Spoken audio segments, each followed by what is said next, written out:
है अगर गुरुवर का सानिध्य पाना तो विद्यासागर.गुरु पर जरूर आना। ओम नमः शुद्धेभ्यः। ओम नमः शुद्धेभ्यः। अहिंसा परमो धर्म की। आचार्य गुरुवर श्री कुंद कुंद भगवान की। आचार्य गुरुवर श्री ज्ञान सागर मुनि महाराज की। आचार्य भगवान श्री विद्यासागर जी महामुनिराज की।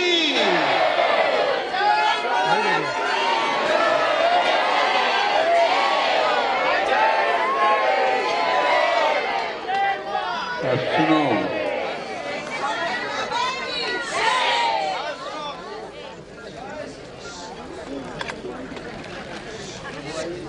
जब उत्साह होता है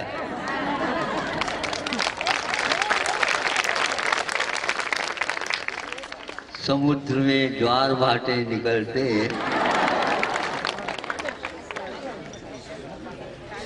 चंद्रमा के पूर्णिमा के दिन समुद्र में ज्वार भाटे आ जाते हैं। उसी प्रकार ये लोग बहुत दूर से आए हैं। इनको पता था या नहीं पता था, पता नहीं है कि दक्षिण में समशीतोष्ण चलता है। उष्ण काल में भी गर्मी कम पड़ती है और शीत काल में भी शीत कम पड़ती है। यहाँ पर दोनों ही दुगनी होती है। यहाँ की जो है सर्दी थोड़ी बहुत यहाँ से सैंपल के लिए दक्षिण ले जाए तो इनको मालूम पड़ेगा उत्तर की ओर कितनी सर्दी और गर्मी पड़ती है। किंतु जब उत्साह में आ जाते हैं सर्दी और गर्मी निकल जाते हैं। ऐसे ही श्रमण लोग उस उत्साह में रहते हैं। दुर्लभ चीज की प्राप्ति होती है तो वे भी सर्दी और गर्मी, भूख और प्यास ये सब भूल जाते हैं। तृप्ति का अनुभव होता है और बड़े बड़े संघों के जब उन्हें लाभ हो जाता है तब समझ में उनको भी आता है, श्रमणों को भी, कि हाँ ये दिव्य रिद्धिधारी मुनि महाराजों के समागम प्राप्त होते ही उनको अपनी क्षमता के बारे में भी बोध होने लग जाता है। दुर्लभ वस्तु है श्रवण धर्म, अहिंसा धर्म, जो आप लोगों को पूर्व में किए हुए पुण्य के कारण उदय में आया, उसके फल स्वरूप ये उपलब्ध हुआ है। यदि उस पुण्य का उपयोग विषय और कषायों में करते हैं तो यह आनंद आप लोगों को मिल नहीं सकता। ये आप लोगों ने अपने पुण्य का खर्च करके उपयोग किया, यह अब कितना फलने वाला है हमें पूछो तो हम बता नहीं सकेंगे। बताने को तो भगवान भी नहीं बता सकते हैं। इसका सीमातीत इसका फल रहता है। दिन दुगुनी रात चौगुनी वाली बात है ये बढ़ता ही चला जाता है। पुण्य कार्य करने से पुण्य दुगुनित हो जाता है, कई गुना फल जाता है, किंतु कभी वह नष्ट नहीं होता, किंतु पाप को नष्ट कर देता है। पाप की निर्जना एक प्रकार से पुण्य के माध्यम से होती है और वह पुण्य विषय को नहीं चाहने वाला होता है, विषयातीत होने के लिए प्रयासरत रहता है। गत सप्ताह यहाँ पर दक्षिण से कुछ साधक लोग आए थे। उन्होंने कहा था कि हमें आगे और क्या करना है, कैसा करना है। तो वो ये ग्राहकों को, ग्राहक यदि पूछते हैं तो हम बता सकते हैं, और आप तो कमीशन लेकर के चले जाएंगे। आपके लिए हम क्या बताएं। तो उन्होंने कहा कि यही तो हम पूछना चाह रहे हैं, यदि ग्राहक आ जाए तो आप वो माल भी उसी प्रकार का रखना होगा।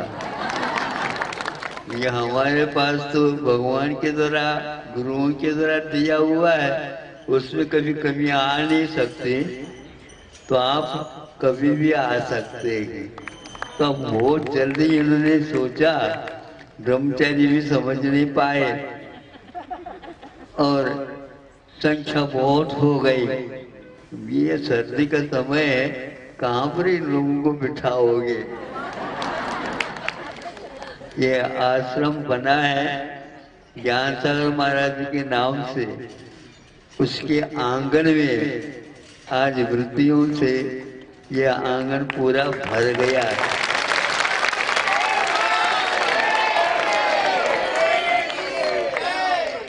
जहाँ कहीं भी गुरुदेव होंगे वे इस दृश्य को देख रहे होंगे तो उनको भी लगेगा कि यह काम बहुत अच्छा हुआ है।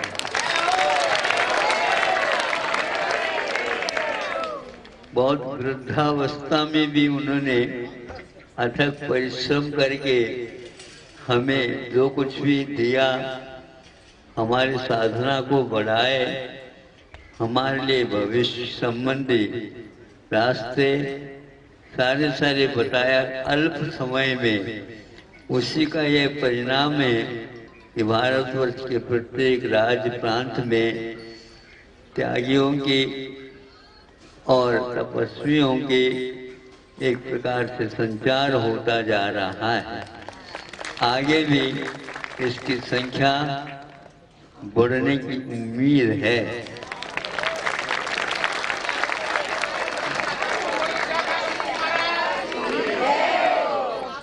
इसी प्रकार आगे के भविष्य में भी, आगे की पीढ़ी के लिए भी यह लाभप्रद हो, ये भावना रखते थे गुरु महाराज, और रखना स्वाभाविक है, क्योंकि ये दुर्लभ वस्तु, ये कुछ सीमित खर्च नहीं होना चाहिए, इसका उपयोग तो जन जन तक होना चाहिए, और देव लोग भी इसको पाने के लिए तरस जाएंगे। देव लोग इसका आनंद ले नहीं सकते, केवल इस दृश्य को देख करके ही वे तांडव नृत्य कर लेते हैं। ये जो आनंद आप लोग ले रहे हैं, यह शब्दातीत है, ये मुख से कहने योग्य नहीं है, ये संवेद्य है, इसका केवल अनुभव किया जा सकता है। आप जो अनुभव कर रहे हैं, हम सोचते हैं आप तो कर ही रहे हैं, किंतु आगे के संतान के लिए भी ये लाभ मिले, ऐसे वातावरण, संस्कार, स्थान विशेष बनते चले जाएं, और उन स्थान विशेषों में जाकर के जनता साधना और आराधना दोनों पंच परमेष्टि की करते रहे, यही भाव है। उन लोगों ने कहा आगे के लिए भी इसी प्रकार का हमारा विचार है। ये संख्या यदि आगे बढ़ती है तो आगे की साधना भी उन्हें दी जाए। उसी वक्त यहाँ पर आश्रम के लोगों को भी संकेत दिया तो तुम भी थोड़े से आगे बढ़ो, वृद्ध हो गए कि तुम ज्ञान वृद्ध और तपो वृद्ध भी तो हो सकते हैं। ऐसे थोड़े बैठे बैठे ये करो। तो गुरु महाराज तो 80 साल की उम्र में भी खूब साधना की है और ज्ञानाराधना के माध्यम से उन्होंने कई शिष्यों को निर्माण किया, बता दिया और आज ये वहाँ फल फूल रहा है। तो 8-10 त्यागी तपस्वी वृद्ध काफी थे, लेकिन उनको समझ में आ गया जब हम ये दुकान खोल रखी है तो उसमें विशेष और व्यापार किया जा सकता है। तो 7-8 व्यक्तियों ने 8वीं 9वीं 10वीं प्रतिज्ञाओं का पालन करने का दृढ़ संकल्प लिए हैं। उसी प्रकार वहाँ 7 तक तो पहुँच जाते हैं ये लोग। 7 के बाद घर में कहाँ तक इसकी साधना की जा सकती है? घर में तक बैठे बैठे 10 प्रतिमा तक इसकी साधना की जा सकती है, घर में रहते हुए भी। यह बहुत प्राय करके बहुत कम रहता भी है तो साहस करके ये काम नहीं होता। किंतु किसान वगैरह होते हैं उनके लिए बहुत आसान है, घर में बैठे बैठे भी इस प्रकार की दुकान। और ये ध्यान रखना, आगे के 7वीं प्रतिमा के बाद एक प्रतिमा में इतना व्यापार होता है, इसलिए आमदनी होती है, रखने के लिए स्थान ही नहीं मिलेगा। हाँ, इसलिए होती है, इससे आप वंचित न रहे हैं। इसलिए हम सोच रहे हैं कि आप लोगों के लिए भी ये दुकान खोल दी जाए।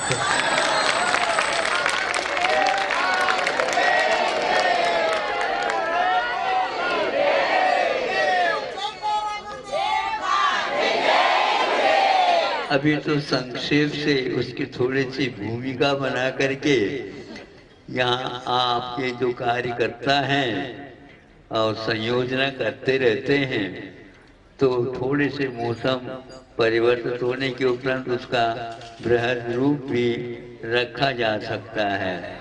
हाँ, उस समय थोड़ी व्यवस्था की ज़्यादा आवश्यकता नहीं पड़ेगी, तो उस समय आप लोगों को बताएंगे। लेकिन आज तो हम प्रारंभ कर ही देते हैं, क्योंकि ये प्रतिमा विज्ञान प्राय करके जो कि श्रवण पढ़ने की भूमिका का काम करता है और विवेक के बिना, ज्ञान के बिना कर्म निर्जरा की जो शैली है, कर्म निर्जरा के जो उपाय हैं वो ज्ञात नहीं हो पाते। बिना आस्था के कुछ नहीं होता, लेकिन आस्था के बाद में भी अच्छे रास्ता को पकड़ने के लिए सम्यक ज्ञान की बड़ी आवश्यकता हो जाती है। वह संकेत, वह दिशा बोध संक्षेप में जो आचार्यों ने दिए हैं उनको हम पाले तो बहुत जल्दी, अभी आप 1 महीने में जो कर्म निर्जरा करते थे वह 1 दिन में भी हो सकती है। ऐसे भी युक्तियां हैं। तो जो अभी केवल 7वें तक आकर के रुक गए, आगे बाद में उनके लिए पटरी तो बिछी है, लेकिन उनके लिए प्रेरित करने वाला व्यक्ति बहुत कम मिलते हैं, तो उसको हम तैयार करने में लगे हैं।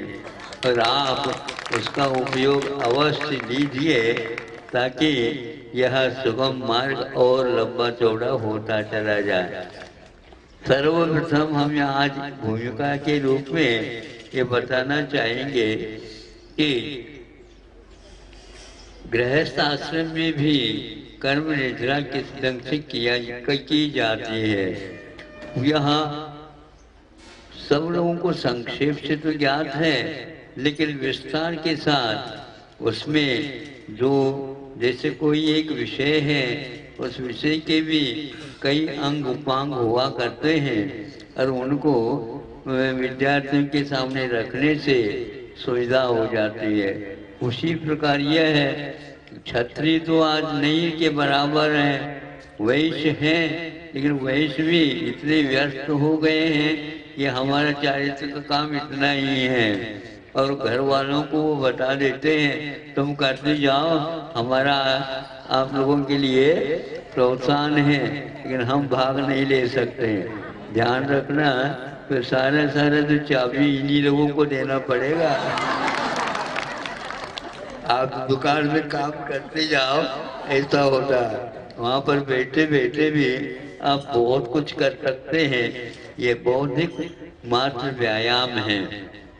सम्यक ज्ञान के माध्यम से यहाँ पर जैसे बैठे बैठे विदेश के साथ भी व्यापार का संबंध आप जोड़ सकते हो, उसी प्रकार यहाँ पर अध्ययन और साधना करते करते कुंद भगवान कहाँ पर चले गए, समर्थवत महाराज कहाँ चले गए, उनके साथ हम अपने मोबाइल से संबंध स्थापित कर सकते हैं। इस प्रकार आप लोगों को पूर्वज जो आचार्य परमेष्ठी, उपाध्याय परमेष्ठी, साधु परमेष्ठी हुए हैं, अभी उन्हें मुक्ति नहीं मिली है, ये भी हमें ज्ञात है। इसलिए उन सबको ढूंढ करके निकालो। और अभी यहाँ पर आवश्यकता आपकी बहुत है, इसलिए हमारे लिए लाभ आप आकर के दीजिए, इसे कह सकते हैं। और यहाँ से ये जब कभी भी आप लोग ऊपर जाएंगे, वहाँ पर भी उनसे आप मिलिए, आपकी कृपा हुई थी और हमारा जीवन इस प्रकार से ऊपर उठ गया है। लेकिन आप लोगों को चाहिए था कि हमें पूरा ऊपर उठा देते, लेकिन आप लोगों का अधूरा कार्य है, होगा पूरा तो आप ही लोगों के माध्यम से। ऐसे उनसे आप मिलकर के पूर्व की बात को याद कर सकते हैं। तो आज एक प्रकार से प्रथम प्रतिमा क्या होती है और इसका स्वरूप क्या है, ये हमें देखना है। आप प्रथम सुबह सुबह उठते हैं, स्नानादि से निवृत्त होते हैं और यहाँ से लेकर के क्या देखते हैं, हाथ नहीं देख रहे हैं, हाथ में कि वह दर्पण रखा है, उस दर्पण में आपका मुख अर्पित है, वो देख रहे हैं। आप दर्पण तो देख लो, ऐसे कहते हैं। मैं कहता हूँ दर्पण तो सब लोग देखेंगे, लेकिन दर्पण के साथ अपना मुख दिखने में आ जाए। जब तक कांच की ओर आपकी दृष्टि रहेगी, आपका मुख उसमें प्रतिबिंबित है, वह नए देखने में नहीं आएगा। और जब आपका मुख आपको देखने को मिलेगा, उस समय दर्पण गायब हो जाएगा। ऐसा यह एक प्रकार से सिद्धांत है।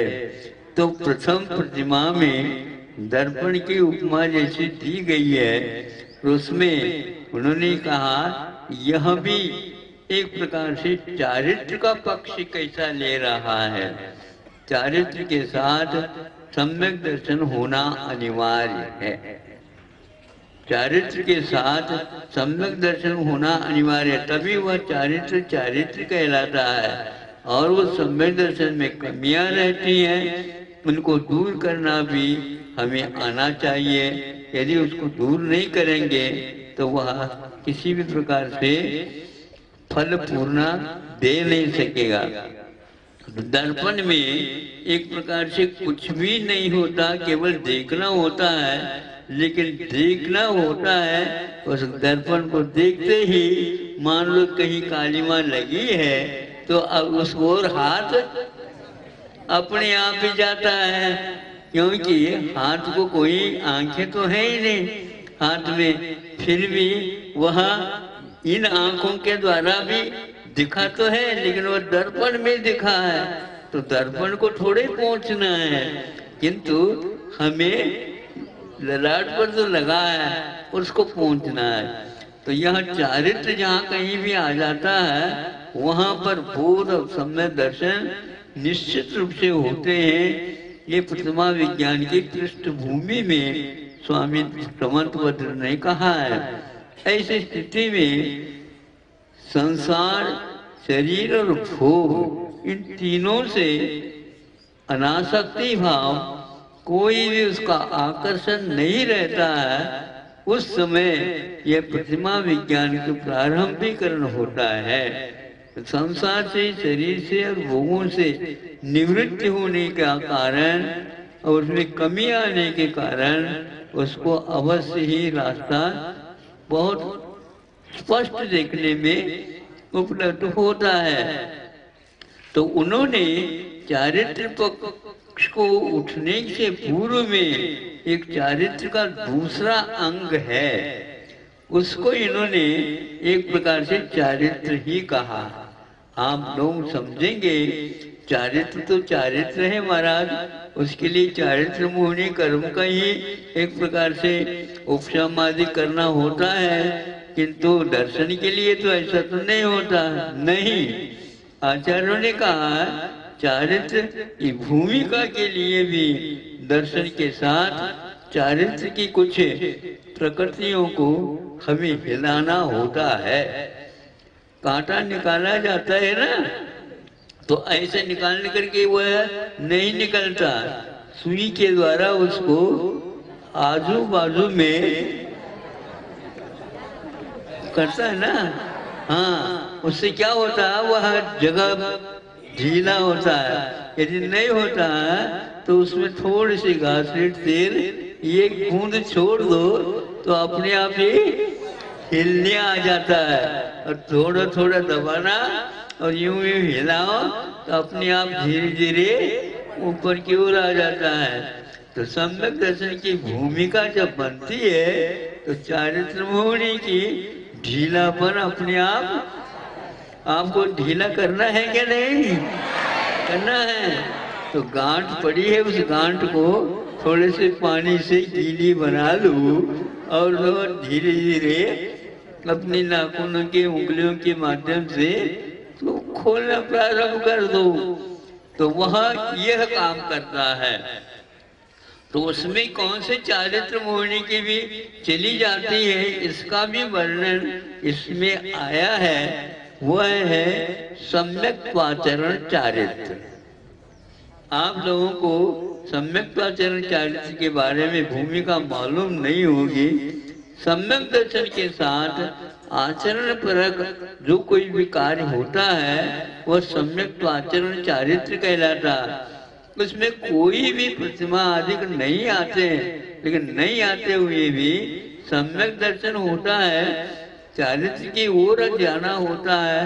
तो अनंतानुबंधी संबंधी चारित्र का पक्ष वहां पर ढीला होकर के उपशमित हो जाता है। और उस सम्यक दर्शन के साथ जो चारित्र हुआ वो सम्यक्त्वाचरण चारित्र है। कुछ लोगों की धारणा स्वाध्याय के माध्यम से ऐसी बन गई है, बनती चली जा रही है। उनके सामने ये विषय रखो, चारित्र अभी नहीं आया, सूर्य का उदय जो है ना अभी हुआ नहीं है, लेकिन होने से पूर्व में प्राची दिशा में पौ फट जाती है, भोर उत्पन्न हो जाता है और आप लोग विभोर हो जाते हैं।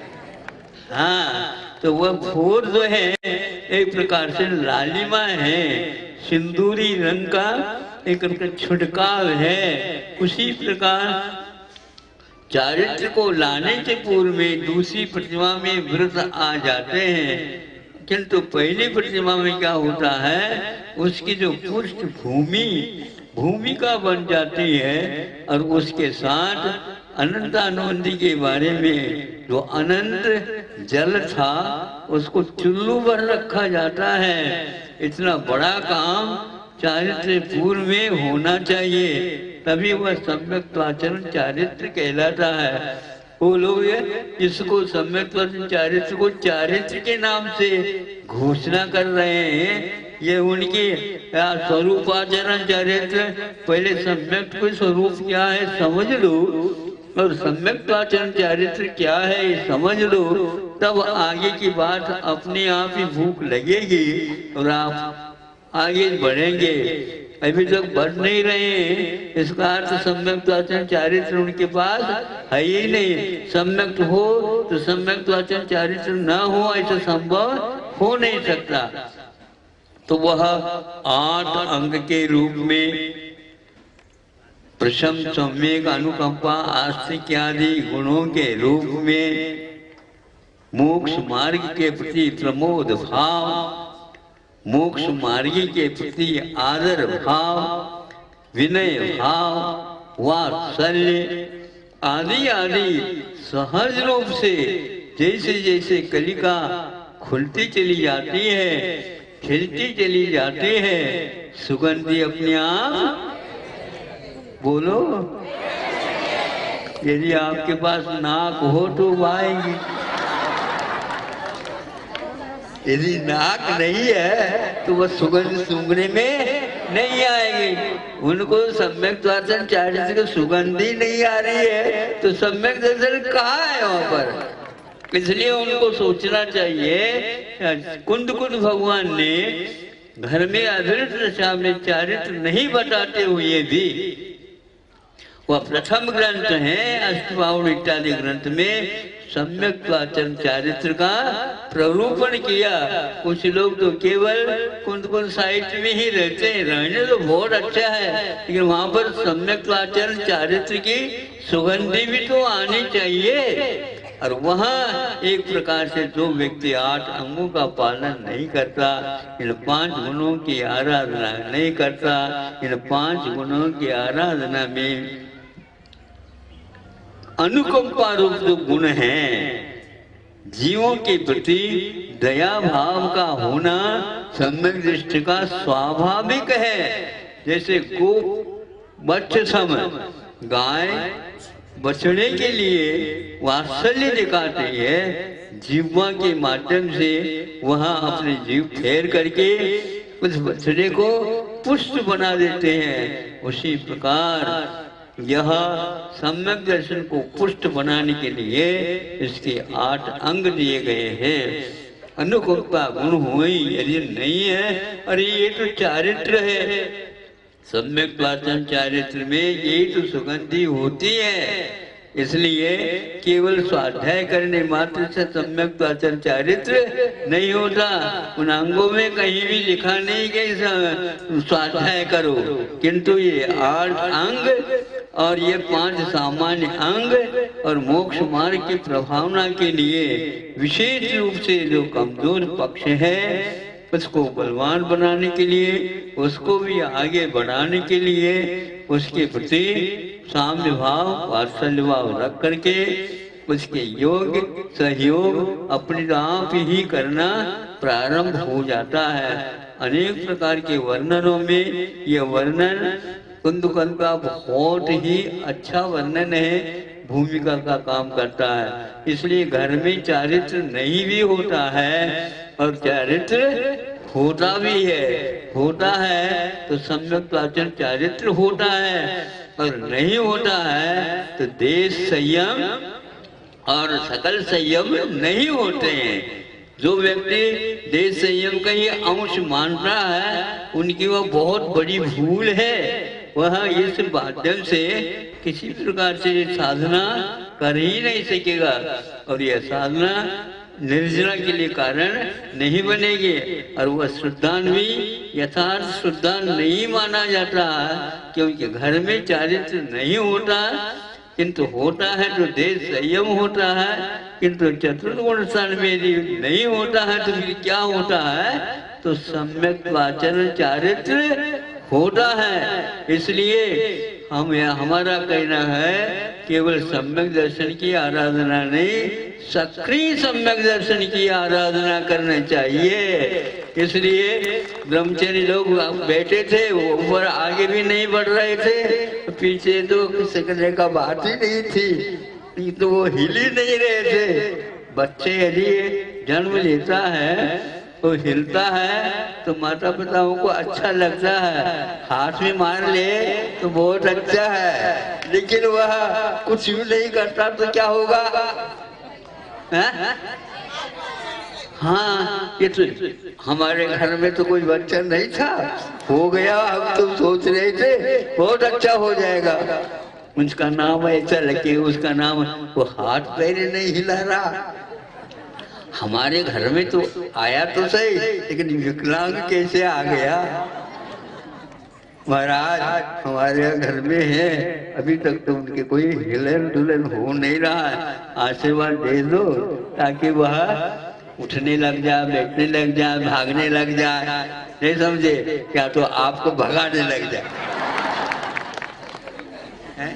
आप संतान को छोड़ करके आए हो, उन लोगों ने कहा जाओ जय मावा, हाँ हम यहाँ पर सब व्यवस्था कर लेंगे, है ना? तो आप घर छोड़ना चाहते हैं तो पहले प्रबंध तो करो। तो यह सम्यक वाचन चारित्र मानना चाहिए। जो नहीं मानते हैं उनको भी कह दो तुम्हारे संग में दर्शन रह नहीं सकेगा, वह विकलांग नहीं हो सकता। विकलांग के साथ सक्रिय होना अनिवार्य है, और सक्रियता में भी बुद्धि की सक्रियता सर्वप्रथम है। हाथ पैर हिलाना ये नहीं, बुद्धि के द्वारा समझो सम्यक के साथ कौन सा चारित्र आता है। दूसरा चारित्र यदि मानते संयमा संयम का अंश होता है या सकल संयम का अंश होता है, ये सारे परिकल्पनाएं जो नई थी शास्त्र में, उस सब का प्रचार प्रसार कर रहे हैं। आप अपनी दुकान को भी संभालो, और अड़ोस पड़ोस की जो दुकान है इस प्रकार गलत प्रचार कर रहे हैं, उनको कह देना हमारे आंगन में नहीं आना। हाँ, कुछ ही दिनों में यहाँ पर आपकी दुकान हो जाएगी और वहाँ पर कुछ नहीं रहेगा, क्योंकि वहाँ पर माल है ही नहीं। वह माल जो है केवल कोरा कागज की है। हाँ, जैसे चीन में सुनते हैं तो चावल बहुत अच्छा बना रहा है, लेकिन प्लास्टिक के चावल है। इसलिए सक्रिय संवेदनशील जिसके पास नहीं है वहाँ पर भी प्लास्टिक के ही संवेदनशील मिलेगा। ऐसे जो है सम्यक वाचन चारित्र के अभाव में वो चारित्र नहीं है। ऐसी भूमिका हम लोगों के लिए देश संयम और सकल संविष्ट पूर्व में आचार्य कुंद देव ने हम लोगों का मार्ग प्रशस्त किया। इतना ही पर्याप्त था। नाश्ते में आप लोगों को काफी मिल गया ऐसा समझता हूँ। बहुत अच्छा। ऐसा परमो धर्म की